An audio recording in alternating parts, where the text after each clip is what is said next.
गिबियावनो नोंथांनि चेनेलनि नायगिरिखौ गिबियावनो गाहाम हामलायनाय जासिहरग्रोबाय।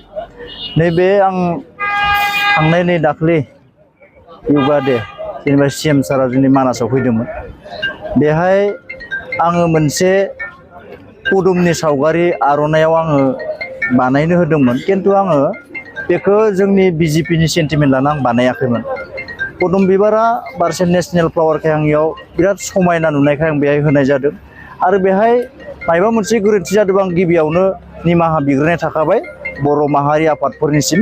बेखायनो आङो बेखौ बारा गोलाव फोलावबाय थानो सानाखै आरो नोंथांमोनाबो जिमान ससियेल मिडियायाव जि फोसावबाय थादों बेखौ राजनिति लाना फोसावबाय थानांला। दिनैनि बे चेप्टारखौ बन्द' खालामनांगौ। आंबो बेनिखायनो नैबे प्रेस मिटनि गेजेरजों नोंथांमोनखौ जनायहरबाय। आरो बेहाय आंनि मेसेजआ जेबो दाय गैया।